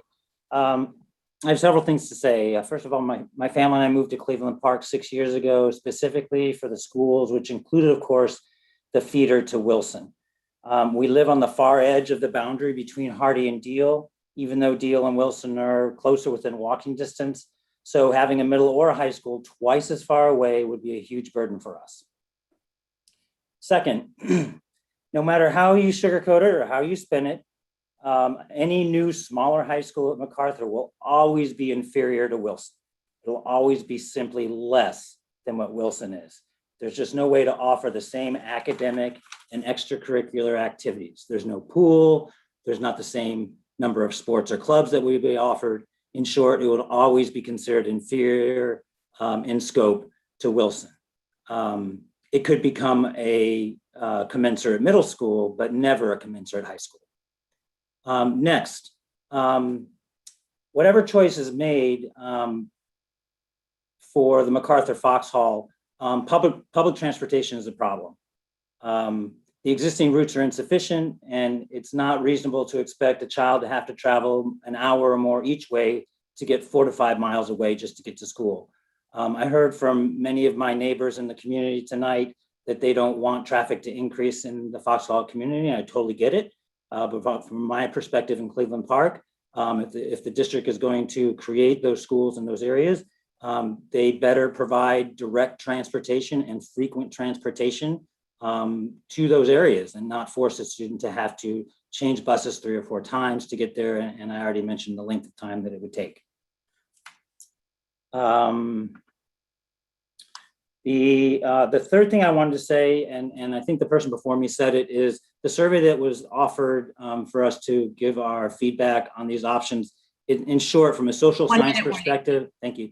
In short, from a social science perspective, it's just not a good survey instrument. It doesn't provide valid information. So if the district is really interested and genuinely interested in gathering our feedback, I would suggest they use a valid survey instrument. I do think that my family prefers the option where our rights to Wilson are preserved. And finally, I'd like to just say as a reminder, we've been told the mayor will be the one to make the decision on these options. As an elected official, I think it would be wise for her to carefully consider the voice of the Ward 3 community as she considers her re-election campaign. Thank you. Thank you. Next person is Brooke Brown. Hi, thank you. Because my children attend Janney, I'm going to limit my comments to the MacArthur site, though I could apply many of the principles here to both sites. I hope that tonight we can broaden the options on the table and improve communication between DCPS and parents. The location of these proposed sites means that these schools, as proposed, won't be neighborhood schools for those in the Janney boundary. Neither will have its best chance to succeed. The situation is complicated by the fact that despite DCPS's communication efforts, parents don't have the information they need to weigh in on this very significant decision. The MacArthur site is not centralized enough to function as a neighborhood school for Janney students. Current public transportation options from our southwestern and northern boundaries would mean a daily 2.5-hour round trip commute for students. For parents who have the option of driving, the commute would still total an hour to an hour and a half every day.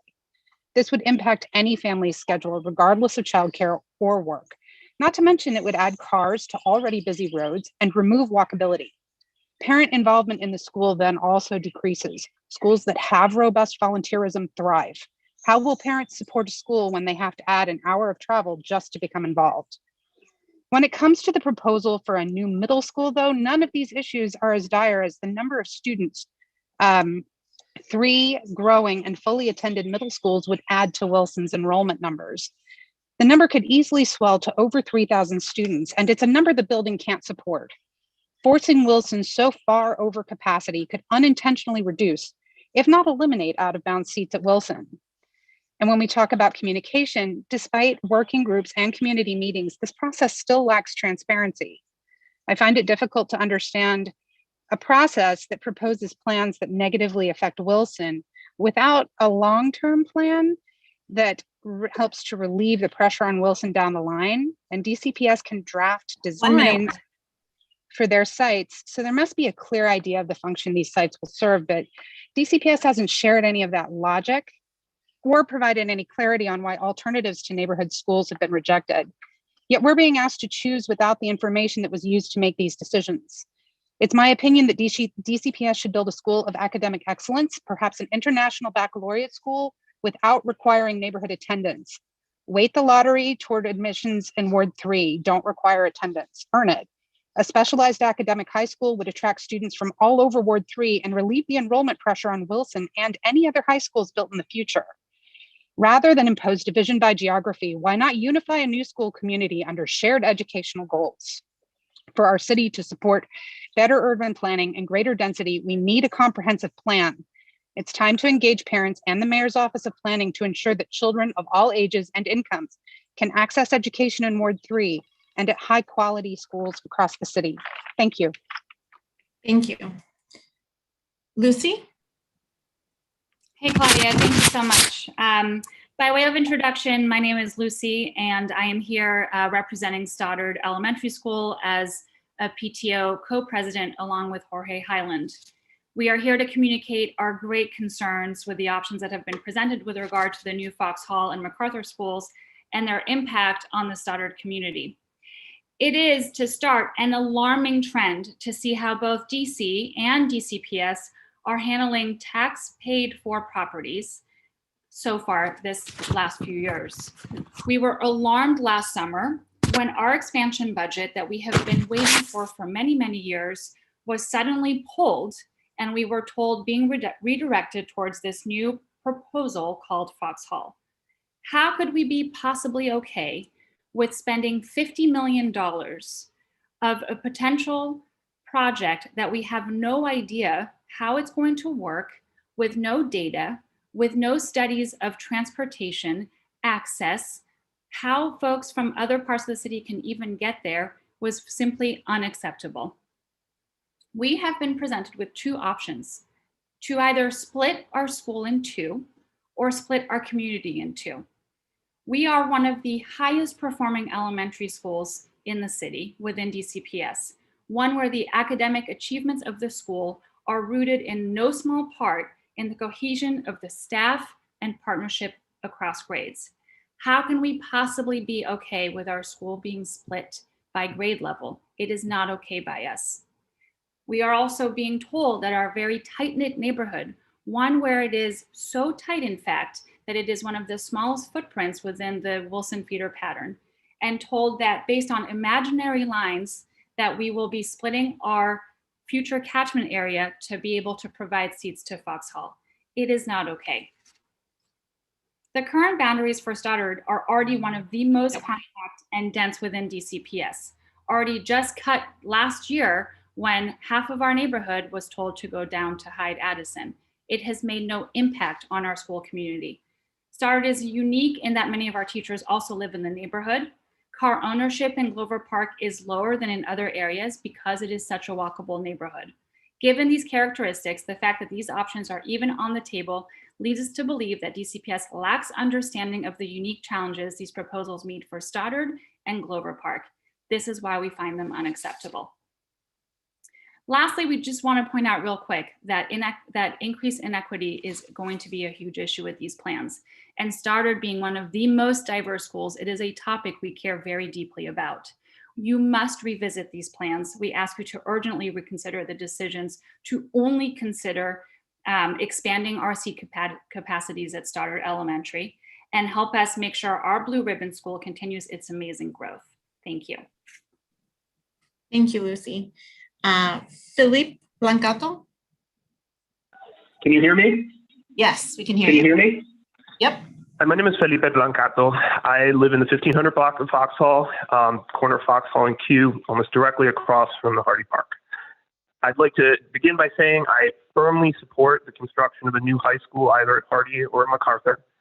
I'm the father of a 5th grade child named Francisco, who would largely benefit from it. We too enjoy the parks in the area. However, I note to my neighbors that there are many other parks other than Hardy which we can avail ourselves of, including national parks such as Glover Archibald. Right 1 block from my home, and I am right on Foxhall, there is a national park, and there are large green spaces. I grew up in New York City. I attended for a time New York City public schools. During the past presidential debate, one of the few things two very different candidates could have agreed on was the need of minority children and inner city children, especially of low-income backgrounds, for high-quality public education. DC has basically 1 or 2 public high schools, and we desperately need more. I went to a failing New York City public high school, and eventually I was offered a scholarship to a beautiful private school. My father was Hispanic, my mother was Jewish, and unfortunately, I have confronted racism at various times in my life. Unfortunately, my wife, who is brown-skinned, and myself have encountered racism here in the Foxhall Village neighborhood. I've lived in many places here in the United States, thanks to my job, and also in other places around the world. Unfortunately, Foxhall is among the most ossified, retrograde thinking areas I've ever seen. Some might describe it as close-knit. I would describe it as xenophobic, neophobic, and racist. I welcome the construction of a new high school that would bring people from all around the city to my neighborhood, that would diversify it, and help the children of Foxhall to integrate with children of all backgrounds and income levels from all around the city. With that, I conclude. Thank you, Felipe. I appreciate that. Our next, we have 3, final 3 panelists. Ann Haas, who was in an earlier panel, wasn't here. Lala Marquez and Aaron Sobansky. Those are our last 3 panelists for this evening. So we'll go ahead and start with Ann Haas.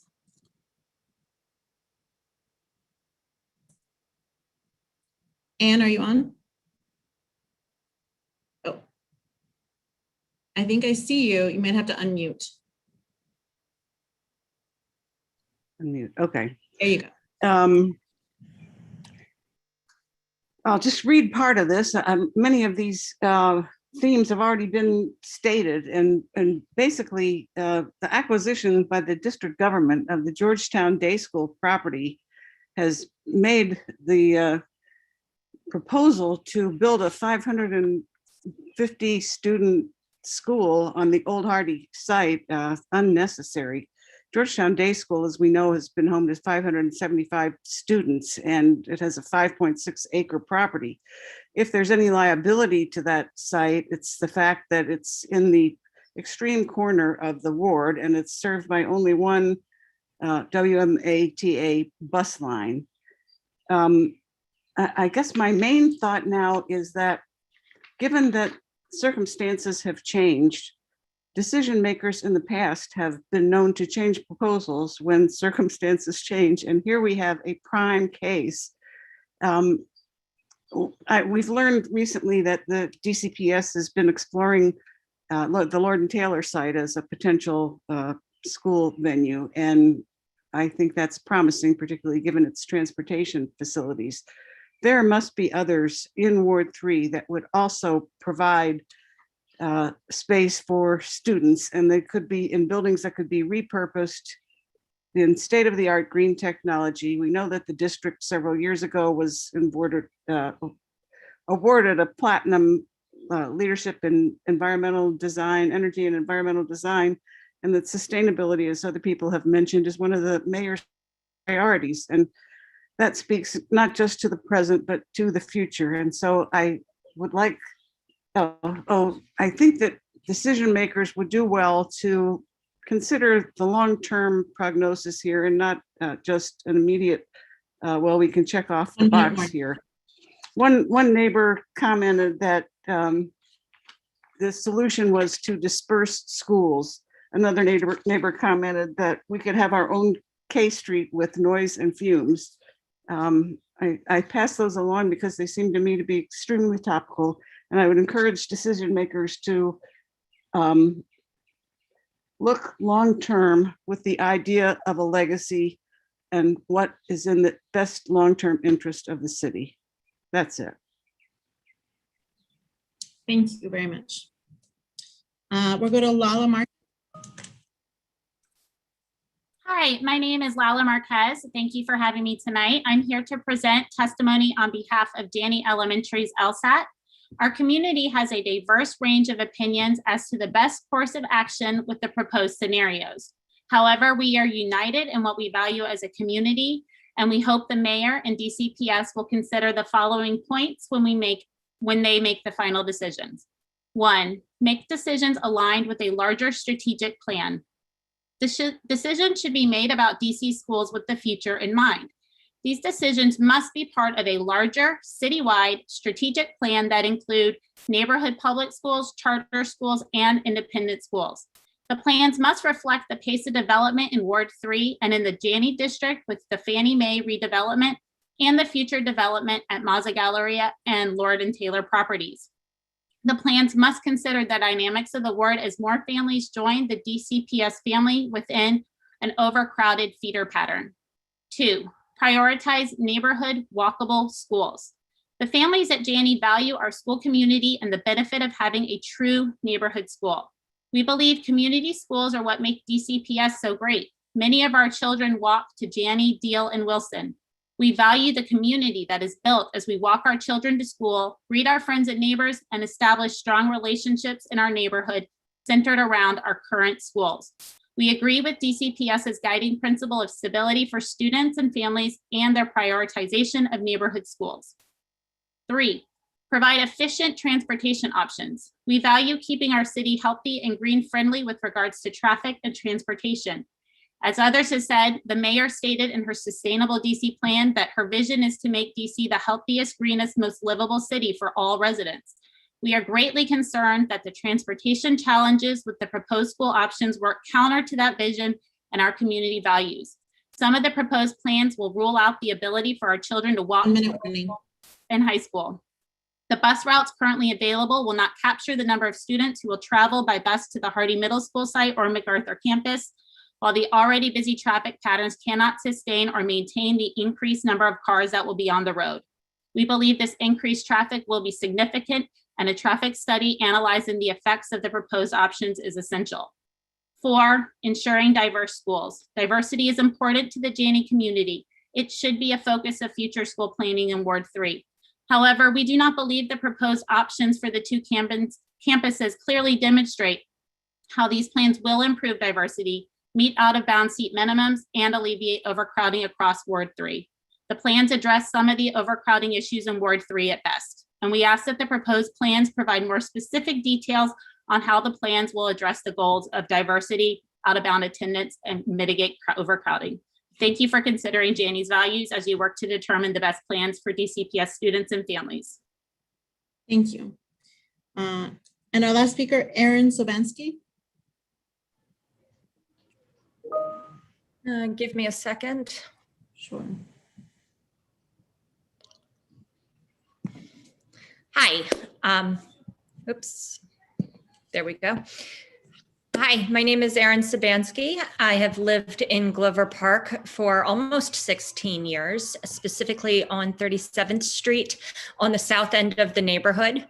I have 3 children, including a first grader at Stoddard and a toddler that will enter kindergarten in the fall of 2023. I want to talk about 3 key deficiencies in the proposed plan and the options that go with them. Number 1, the lack of consideration for transportation, the lack of community continuity in the proposed boundary lines, and also the lack of a long-term vision and accountability for the expenditure of DC taxpayer dollars. Regarding transportation, Glover Park is a neighborhood of walkers. This is what draws the residents to our community. We are also a community of dual income providers, and most households only have 1 car. It's actually rare when you find a family that has more than 1 car. This plan does not address the complications of transporting children to school when some of these residents live more than 1.5 miles from the new school.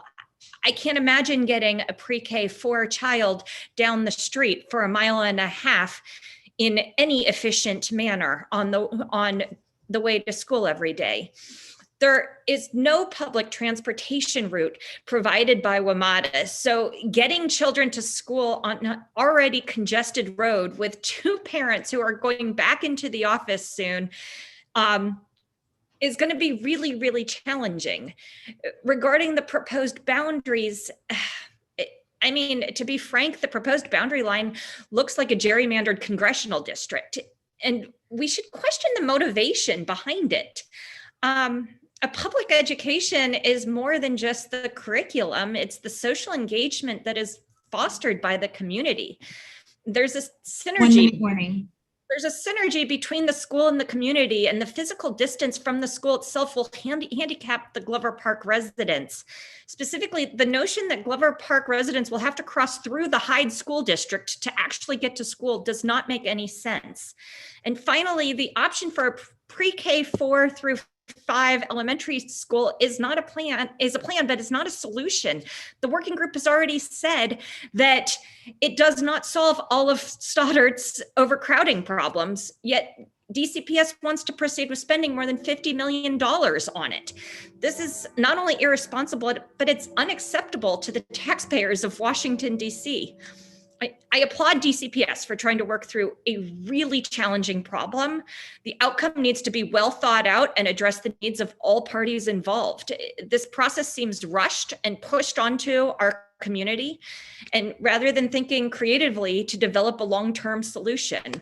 So I do hope that our comments from this collective group this evening will be taken to heart, and thank you for your consideration. Thank you so much. We have come to the conclusion of our testimonies for this evening, right on time. So I appreciate everybody's willingness to come this evening and join us and testify, share your perspective. And again, I appreciate you also staying within the time frame. I really do appreciate that. Next up, we're just gonna, a couple closeout items. As I mentioned earlier, we do have the survey. So the link to the survey is here. We will make sure that folks have access to that. It sounds like many of you probably already took the survey based on your testimony, so appreciate that. The survey does close on Wednesday. And then for those folks that still want to submit any testimony in writing, we are accepting those. The record will close on May 31st, so please go ahead and just email our planning address that's here on the screen. And we'll email this out, the presentation to everybody who participated. And then, as I mentioned, we do have the community working group who will meet 2 more times over the next few weeks. And then the goal is to make a final decision by the end of the school year. So again, any questions, please don't hesitate to reach out to dcps.planning@k12.dc.gov. And then I'll turn it over to the Chancellor, who will just close us out with some closing remarks. Good evening. Thank you, Claudia. Good evening again, everyone. I appreciate all of the feedback tonight. As Claudia has outlined, we'll continue to utilize this as we make recommendations to go forward about how we would best utilize the Foxhall and MacArthur facilities. Thank you again. Have a good evening.